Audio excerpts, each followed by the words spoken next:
James P. Dyer, Black Pioneer in San Francisco, Potrero Hill History Night, November 6th, 2021. A video by the Potrero Hill Archives Project. The gold rush is San Francisco's foundation myth, the story of miners, entrepreneurs, bankers, prostitutes, and gamblers from around the world who came in search of instant wealth and built San Francisco almost overnight, the population exploding from 800 to 30,000 in 1 year. Gold Rush images, miners, cowboys, and Wells Fargo wagons have become familiar cliches.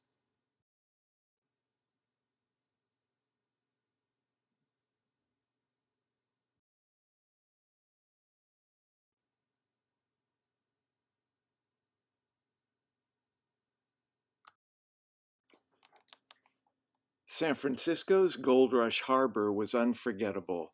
Many of the masts of the more than 600 abandoned ships docked in San Francisco belonged to whalers from New England, whose crews had deserted for the gold mines.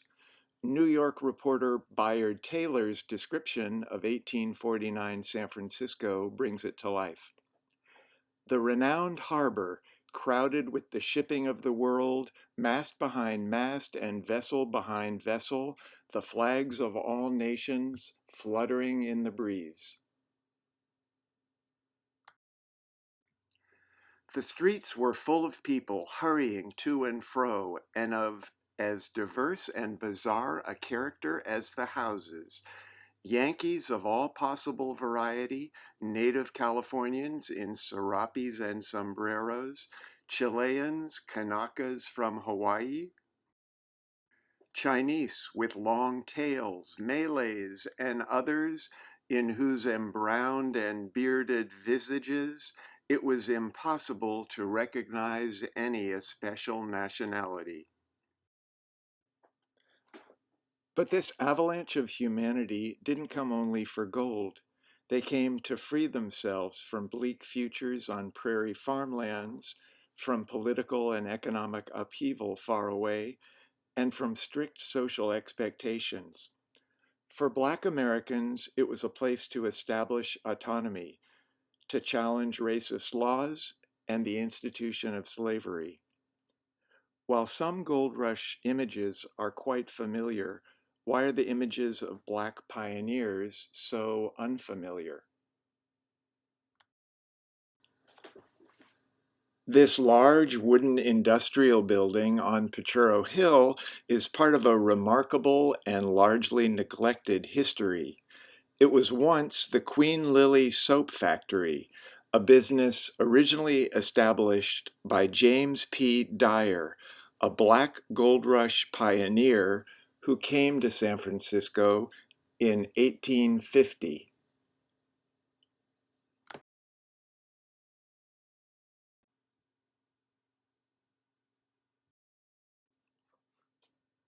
James P. Dyer was born a free person of color in 1818 in New Bedford, Massachusetts, the same year Frederick Douglass was born.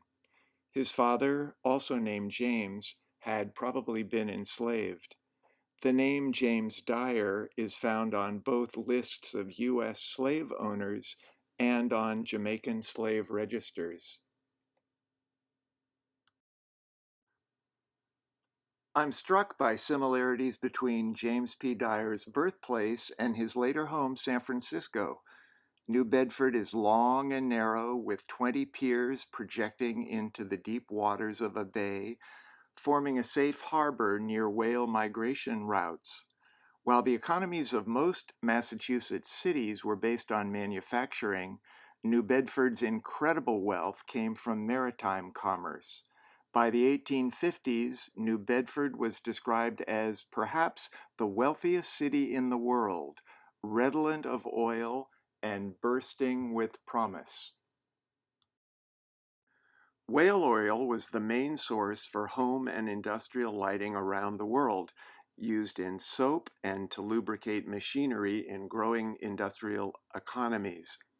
One whale could provide 3 tons of whale oil, and for 90 years, New Bedford provided over 45% of American whale oil. Whale oil was New Bedford's gold. A local historian tells us that there were 2 New Bedfords, one a fair and dignified city on a hilltop with patrician mansions and opulent gardens, the homes of whaling merchants and their captains.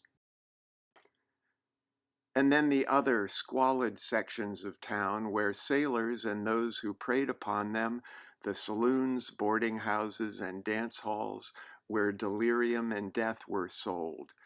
There was even a brothel in a grounded whaling ship in the center of town, and 78 liquor shops. James P. Dyer grew up in the south end of New Bedford, where children begged for food, a neighborhood still home to many people of color today. The whaling industry was extremely dangerous, but more open to people of color than many others. We see this in the crew of Captain Ahab in Melville's Moby Dick, which was inspired by the true story of the whaler Essex. However, the Essex's crew was forced to resort to cannibalism, a fact which Melville left out.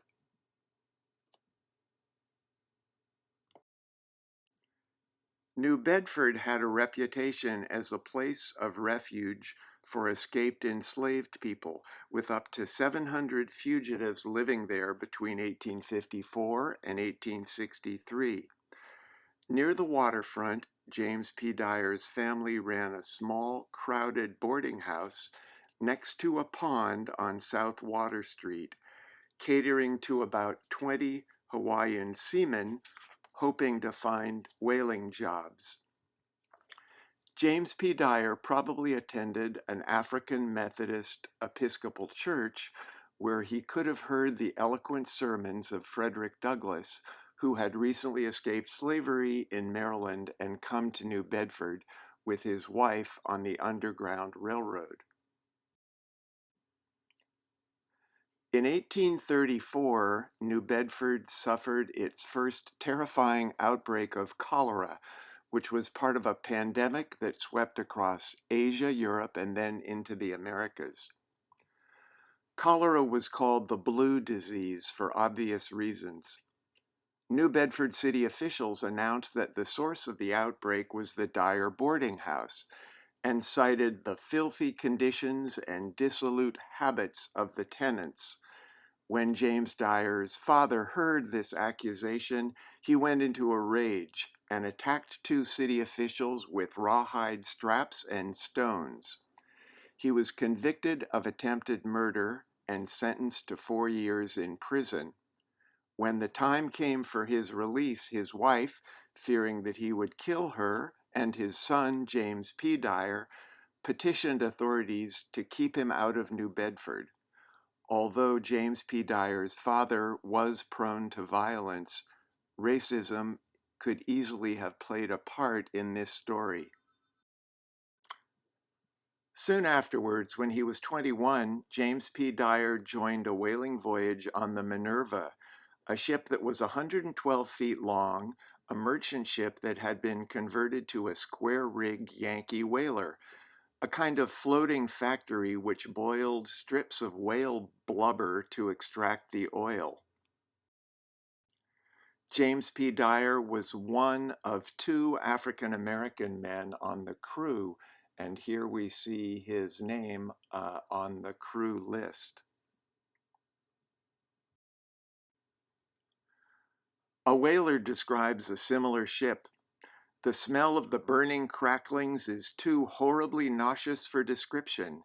It is as though all the ill odors in the world were gathered together and being shaken up. From this smell and taste of blubber, raw boiling and burning, there is no relief or place of refuge. James P. Dyer spent 3 years on this voyage, which took him to Brazil, around Cape Horn, and to the Bay of Islands in New Zealand, which we see here, before returning home. Back in New Bedford, he became a soap maker and married Sabina Taylor in 1848. Their daughter Anne was born soon after. Meanwhile, Mr. Dyer read newspaper articles about the astonishing amounts of gold coming out of California mines, and about San Francisco, where wages and prices for goods had risen to astronomical heights. Cook's wages are $100 a month, $3,500 today. Eggs, $3 a dozen, $105 today. And it is not uncommon to cart gold dust from one store to another. Black Americans, like thousands of people around the world, saw an opportunity for economic and social advancement and dropped everything to find passage to San Francisco. In 1849, Frederick Douglass wrote in the abolitionist paper The Liberator, "Not one of the company of colored persons from New Bedford expresses any regret at going to California, and all seem delighted with the prospect before them. For once, labor has found a place where it bids fair to be amply rewarded." In that same issue of The Liberator, in a letter from San Francisco signed by 40 black men from New England, many of them from New Bedford, the organization of a mutual benefit and relief society was announced, both for themselves and for newcomers, adding that each was doing well, making an impressive $3,500 to $10,000 a month in today's dollars. How could James P. Dyer not go? The Dyer family left for San Francisco in 1850, joining what would become the largest U.S. migration until the 20th century. James was 31, Sabina 25, Anne less than a year. The New Bedford Directory of 1852 lists James Dyer's address and the address of many men from the city as simply California. There were 3 routes west, and 2 were particularly dangerous. The first, quite rough, went overland across the Great Plains and the Rocky Mountains. The second, by steamship to Panama, then by canoe and mule train across the malaria-ridden Isthmus of Panama, where, with luck, one might pick up a steamer to San Francisco. It seems most likely that James Dyer and his family took the route around Cape Horn that he'd taken earlier on a whaler, and then up the coasts of South and North America to San Francisco. The voyage could easily have taken 6 months on a ship like this, advertised as a well-known and splendid little extreme clipper ship.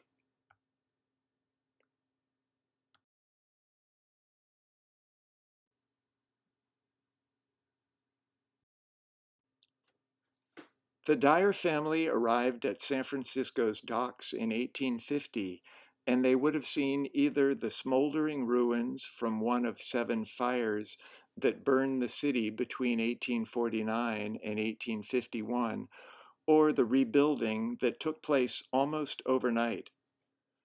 Bayard Taylor again helps us see that San Francisco. Every newcomer in San Francisco is overtaken with a sense of complete bewilderment. One knows not whether he is awake or in some wonderful dream. Never have I had so much difficulty in establishing satisfactorily to my own sense the reality of what I saw and heard. The very air is pregnant with the magnetism of bold, spirited, unwearied action, and he who but ventures into the outer circle of the whirlpool is spinning ere he has time for thought in its dizzy vortex. The Dyer family moved to the sandy slopes of Knob, then called Fern Hill, and Russian Hill, high above the waterfront to John Street in a neighborhood called Spring Valley, at that time the sparsely built western edge of the rapidly growing city. Spring Valley's underground springs fed a bathhouse and a dye works on a plot of ground called the Doomed Valley for several businesses which had failed there. Those springs would be useful in the soap-making factory that James Dyer established there in 1852.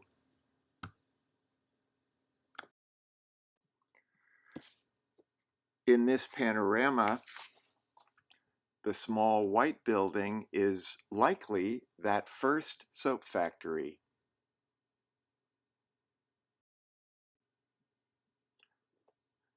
In 1852, the Dyers' neighbors were Australians, Mexicans, Irish, and Germans, but the area soon became the first permanent African American community in the West. Despite San Francisco's chaos, the Dyers must have felt at home, having moved from the largest community of free people of color in the North to the largest black community in the West. Between 1852 and 1860, San Francisco's African American population would almost triple, growing from 460 to 1,175. Most black residents were literate free people of color from Northeast cities, mainly New York, Philadelphia, and New Bedford, where abolitionism and Frederick Douglass's speeches encouraged the push for equality and human rights. Most black pioneers were young and adventurous, and the social fluidity of frontier life would have suggested the possibility of racial equality.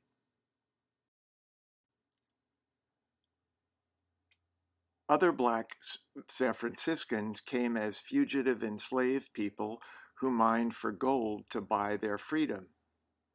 And yet others came with white settlers from southern slave states.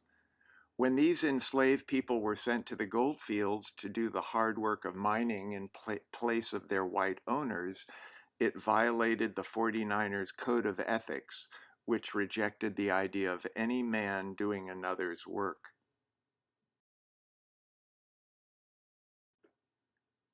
In 1850, the year of the Dyers' arrival, California entered the Union as the 35th state. The unresolved issue of slavery threatened to tear the Union apart.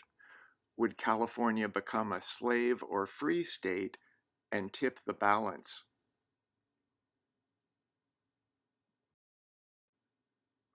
Public opinion was complicated. Some proponents of a free California were simply afraid that slaves would unfairly compete with white gold miners. Other white Californians, influenced by popular pseudoscientific theories of phrenology and the recently classified races, which Frederick Douglass called scientific moonshine, wanted to ban all African Americans, free and enslaved, from the state.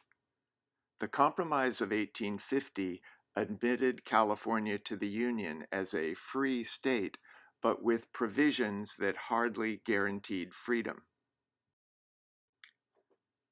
The new state strengthened the fugitive slave law, which required the return of escaped slaves to their owners. It also denied slaves a trial and the right to testify on their own behalf. African Americans in California were also denied the vote, partly from fear that if black men were allowed to vote, the much larger Chinese community would also demand the vote. In 1850, the euphemistically titled Act for the Government and Protection of Indians wrote into law the virtual enslavement of Native Americans in California. This led to the kidnapping and sale of thousands of Native American children. And it got much worse. In 1852, California passed its own Fugitive Slave Act, which required Black residents to prove they lived in the state prior to statehood. Without that proof, a free Black person could theoretically be sold into slavery. And incredibly, in 1858, the California legislature would pass a law banning Black immigration, although the bill was never enacted. This structural racism stands in stark contrast to the myth of a free California. When Archie Lee, a slave from Mississippi, was brought to California in 1857, he fled and faced being returned to slavery. The Black communities in Sacramento and San Francisco, along with white abolitionists, mobilized and raised thousands of dollars for his defense. They also alerted police about his owner's attempt to kidnap Mr. Lee. This landmark case went all the way to the California Supreme Court, who first ruled that Archie Lee should be returned to his owner. But his supporters rioted outside Kearny Street Hall of Justice, which we see here, where he was being held. And when the case was retried, Archie Lee was judged a free man because his owner had settled in California, a free state.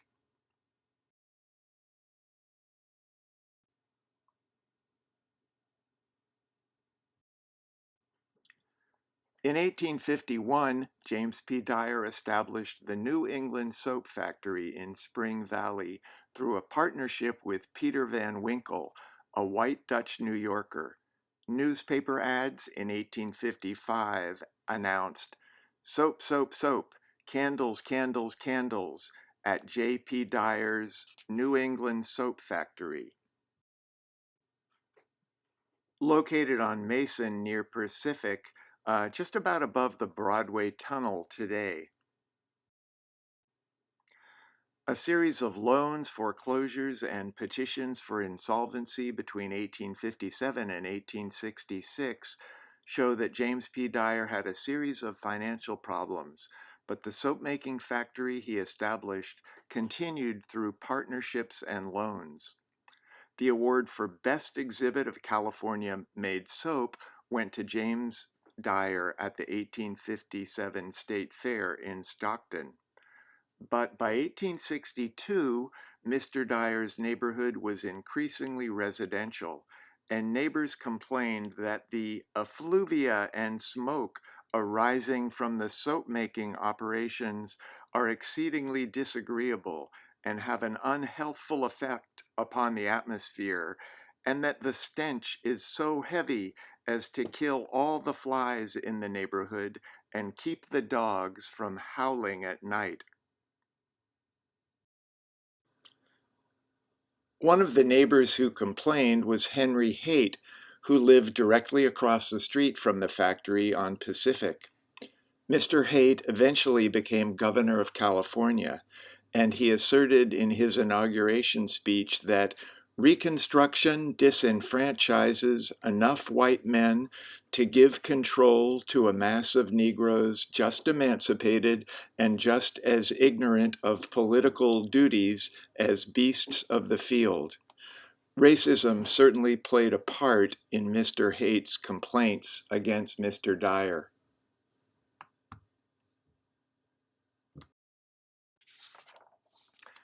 Interestingly, at the trial, fellow soap manufacturers testified, claiming that soap making was actually quite healthy, and they called attention to Mr. Dyer himself, who, weighing about 300 pounds, obviously had robust health. But the jury was not convinced, and in 1864, Mr. Dyer was fined $50 and lost most of his factory, valued at $18,000.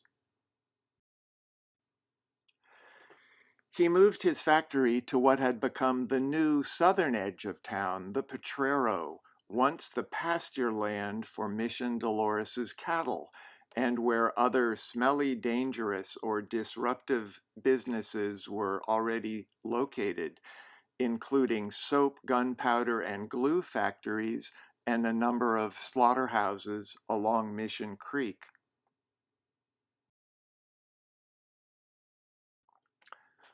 But more significant than Mr. Dyer's work as a manufacturer of soap was his continuing work with and for people of color in California. This community made important contributions to the education, political, legal, and social advancement of people of color in California. In 1862, Mr. Dyer became president of the San Francisco Athenaeum and Literary Society, an organization that provided a free library with 800 books, a reading room, and a saloon where Black men and women could find American and foreign periodicals and the latest newspapers from Europe. The Athenaeum also held lectures and debates and became a Black cultural and political center, a tradition which continues today through the San Francisco African American Cultural and Historical Society on Fulton Street. From the 1830s to the 1890s, more than 200 state and national colored conventions brought tens of thousands of Black men and women together to organize for racial justice. The first California Colored Convention was called for at the Athenaeum in 1855. James Dyer was a San Francisco County representative to that convention, which petitioned the state legislature for the right of colored people to testify against whites. Two famous cases illustrate the racism of the laws at that time. In the first, in 1861, a white man shot and murdered a Black barber whose barber shop was in the Niantic Hotel, a building that had once been a large ship moored in the San Francisco harbor. But because the witnesses were Black, there was no testimony against the murderer, who received a minimal sentence. The second case involved Mifflin Gibbs, who had traveled with Frederick Douglass on an abolitionist speaking tour, and his partner Philip Lester. The two men established the wildly successful Clay Street Pioneer Shoe and Boot Emporium. When two white men entered their store, stole shoes, and severely beat Lester, Mr. Gibbs was not allowed to testify against them. Mifflin Gibbs became a publisher of the Mirror of Our Times, California's first Black newspaper. Both Gibbs and Lester became leading activists in the Black community, and the two partners refused to pay the poll tax because they could not vote, a move which ended the tax's enforcement. Also, Mr. Gibbs may have hidden fugitive enslaved people in his store's basement until they could secretly board ships bound for South America. The colored conventions also fought for the right to vote for colored men and petitioned for schools for colored children.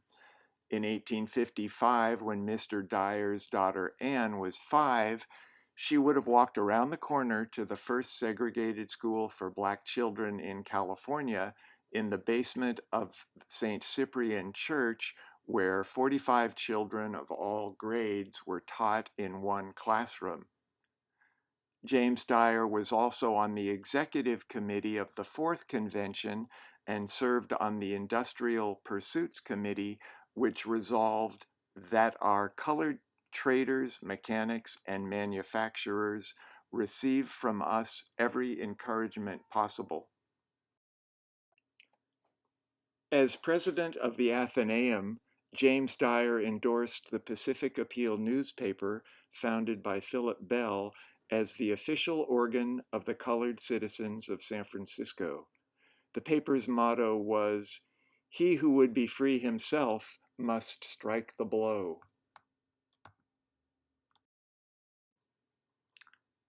James Dyer was also on the board of trustees of the African Methodist Episcopalian Church, where he served as delegate to an 1863 convention of AME ministers from Pacific states and British Columbia, which had the goal of breaking down geographical barriers and imagining the African American citizens living in different places as one extended Black community. In 1868, Mr. Dyer collected contributions for the Reverend T.M. Ward, known as Old Man Eloquent, who nurtured the AME Church and spoke out against the gold rush's materialistic culture.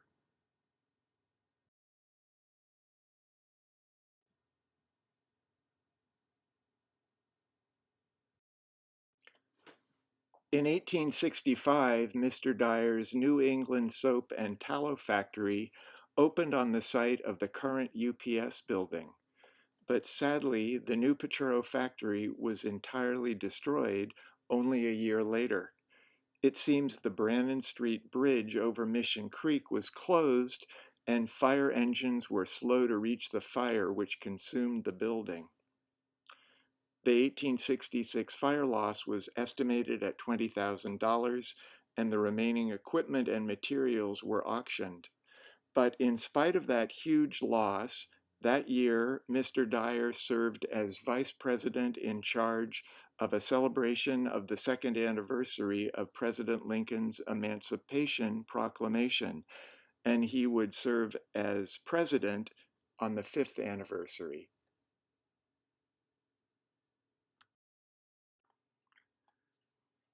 James Dyer took a trip to the Calistoga Hot Springs for his health, but on June 17, 1869, James P. Dyer, now 50 years old, died following a heart attack. James P. Dyer was warmly remembered in obituaries and poems to his memory. The Elevator stated, "He was just in all his dealings, strictly honest, temperate in his habits, generous to a fault.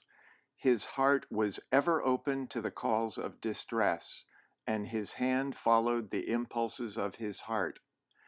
Every enterprise which had for its object the progress of our people found in him a steady supporter."